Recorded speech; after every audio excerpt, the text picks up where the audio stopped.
Personal finance opinions YouTube channel में weekly top 10 gainers और losers के हवाले से वीडियो में आपको खुशामदीद। हर हफ्ते हम एक वीडियो बनाते हैं जिसमें पर्टिकुलर वीक के अंदर पाकिस्तान स्टॉक मार्केट के KSE 100 इंडेक्स में जो टॉप 10 कंपनीज होती हैं इन terms of gainers and in terms of losers, तो उस हवाले से हम बात करते हैं इस वीडियो में। और साथ साथ KSE 100 इंडेक्स में ओवरऑल क्या मूवमेंट रही पूरे वीक के दौरान परसेंटेज टर्म में, उस हवाले से भी बात की जाती है। 23 से लेके 27 फरवरी के बारे में अगर हम बात करें तो अनफॉर्चुनेटली जो एक मार्केट के अंदर नेगेटिविटी का रुझान है उसका तसलसल बरकरार रखा इस वीक ने भी। और मार्केट में अच्छी खासी गिरावट आई और बीच में कुछ हमें थोड़ा सा उम्मीद नज़र आई थी कि शायद अब दोबारा से जो डायरेक्शन है मार्केट की वो इम्प्रूव होना शुरू हो गई है। लेकिन वो जो करेक्शन थी उसके बाद जो थोड़ी सी बेहतरी आई वो सस्टेन नहीं कर सकी और मार्केट में इस वीक में भी काफ़ी वॉलेटिलिटी रही और नेगेटिविटी नुमाया रही। इस वीडियो में जो भी कंपनीज़ और जो भी इंफॉर्मेशन आपके साथ डिस्कस की जा रही है ये सिर्फ इंफॉर्मेशनल पर्पस के लिए है, इसमें कोई फाइनेंशियल एडवाइस या कोई बायर सेल कॉल नहीं है। पहले हम देख लेते हैं कि KSE 100 इंडेक्स में वीकली बेसिस पे क्या परफॉर्मेंस रही। तो आप देख सकते हैं कि 20 फरवरी यानी प्रीवियस वीक की जो क्लोजिंग हुई थी KSE 100 इंडेक्स में वो 1,73,169 पॉइंट्स पे हुई थी लगभग। और इस वीक के दौरान जो नेगेटिविटी रही उसकी वजह से लगभग 5,000 पॉइंट्स मज़ीद गिर गए और 1,68,062 पॉइंट्स पे क्लोजिंग हुई फ्राइडे 27 फरवरी को। तो ओवरऑल देखा जाए तो परसेंटेज टर्म में 3.04% की एक सिग्निफिकेंट गिरावट अगेन देखने को मिली। और पिछले कुछ हफ्तों के दौरान 1,90,000 से गिरते गिरते इंडेक्स 1,68,000 पे आ चुका है।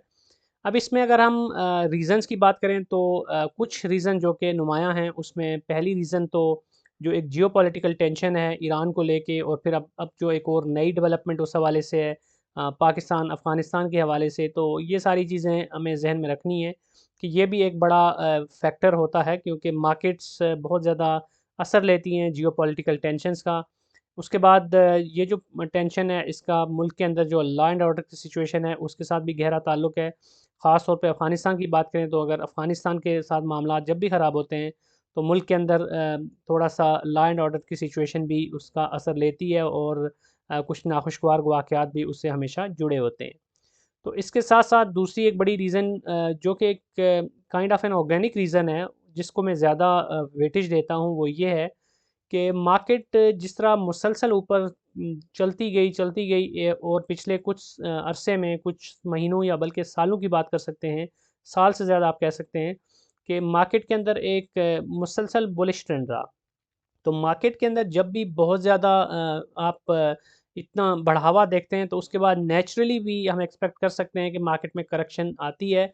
क्योंकि कोई भी मार्केट है, दुनिया की कोई भी मार्केट ले लें, आप ग्रोइंग कंट्रीज़ के लें या फिर डेवलप्ड कंट्रीज़ के लें, तो मार्केट कभी भी यूनिडायरेक्शनल मूव नहीं करती। जब भी मार्केट ऊपर जाती है तो थोड़ा-सा उसके अंदर फिर सेलिंग प्रेशर आता है, मार्केट फिर से नीचे आती है और यूँ ही फिर मार्केट के अंदर आप ज़िगज़ैग सिचुएशन भी देखते हैं। कभी आप बूम साइकिल देखते हैं, कभी बर्स्ट साइकिल देखते हैं। This is how markets move. लेकिन साथ-साथ जो फॉरेन सेलिंग है बहुत ज़्यादा हुई है, तो ये भी एक सिग्निफिकेंट रीज़न है मार्केट के अंदर गिरावट का। तो फॉरेनर्स की जो सेलिंग होती है उसके बैक एंड पे जो रीज़न्स होती हैं वो कुछ जियोपॉलिटिकल भी होती हैं और कुछ लोकल जो हमारा इकोनॉमिक स्ट्रक्चर है उसको भी देखा जाता है। और बहुत सारे इस इन सारी चीज़ों को देख के फिर जो अपॉर्चुनिटीज़ उनको मिल रही होती हैं फॉरेन इन्वेस्टर्स को दीगर मार्केट्स में, तो उसको भी वो अवेल करने की कोशिश करते हैं। तो उस चीज़ को भी हमें ज़हन में रखना चाहिए। फिर इंस्टीट्यूशंस किस तरह की बाइंग कर रहे हैं, किस तरह की सेलिंग कर रहे हैं।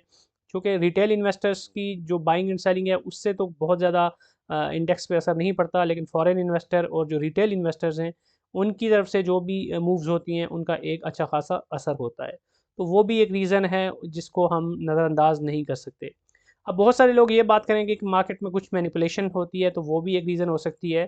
तो कुछ हद तक तो उन चीज़ों के असरात हो सकते हैं, लेकिन बड़े लेवल पे अगर बात करें, ओवरऑल मार्केट की बात करें, तो जो हैवी वेट स्टॉक्स हैं उसमें आप ये समझें कि कोई मैनिपुलेटर्स इतना ज़्यादा उसमें चेंज ला सकते हैं। तो शायद वो इतना ज़्यादा रियलिस्टिक अप्रोच के साथ बात नहीं होगी, क्योंकि रियलिस्टिकली स्पीकिंग छोटी-मोटी कंपनीज़ में तो मे बी के थोड़ा-सा इस तरह के जो प्लेयर्स होते हैं वो अपना रोल प्ले कर लें। लेकिन बड़ी-बड़ी जो हैवी वेट कंपनीज़ हैं उसमें इस तरह की जो भी मूव्स हैं वो पंप एंड डंप और इस तरह की जो स्कीम्स होती हैं वो कामयाब नहीं हो सकती। अब इसके साथ साथ कुछ लोग ये भी कह रहे हैं और कुछ ख़बरें भी इस हवाले से आई थी कि कुछ जो ब्रोकर्स हैं शायद वो भी जो T+2 से T+1 पे मूव आई है, मे बी कि ये इसको वो पॉजिटिव नहीं ले रहे या इससे वो खुश नहीं हैं।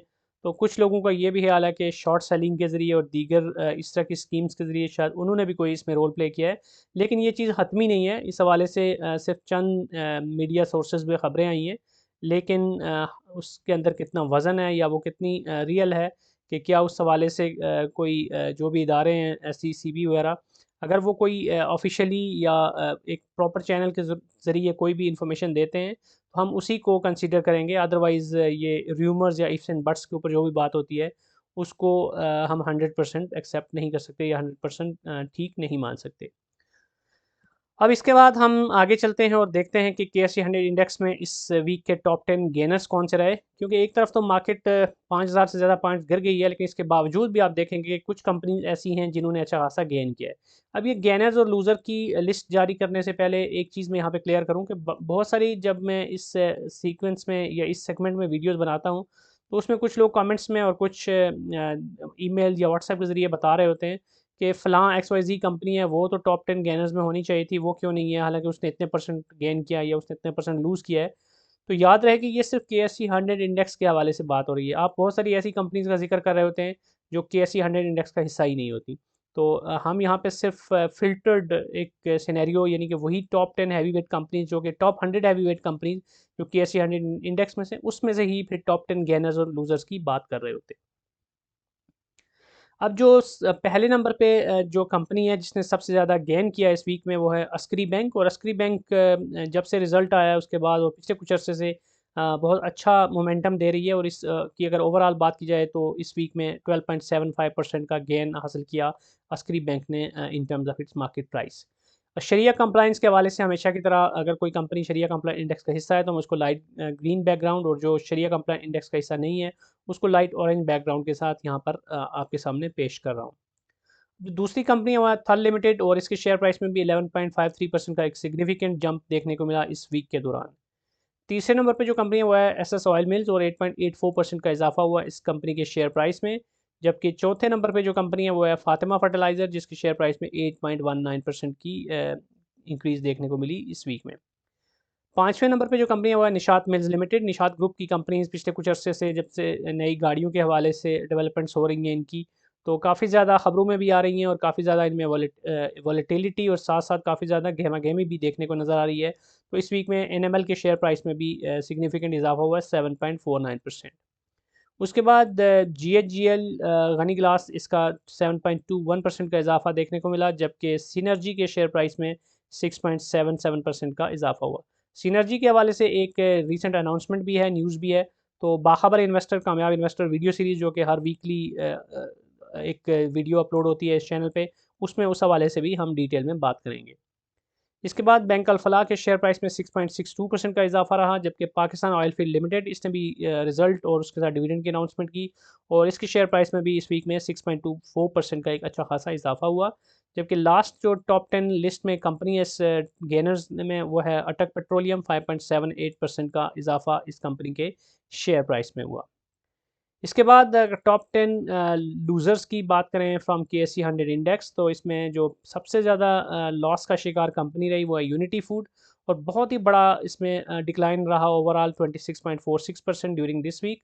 जबकि दूसरे नंबर पे जो टॉप 10 लूज़र्स में कंपनी है वो है SSGC स्विस सदर्न गैस, 14.27% का एक बड़ा डिक्लाइन इसकी शेयर प्राइस में। जबकि यूसुफ वीविंग की शेयर प्राइस में 8.91% की कमी देखने को मिली इस वीक में।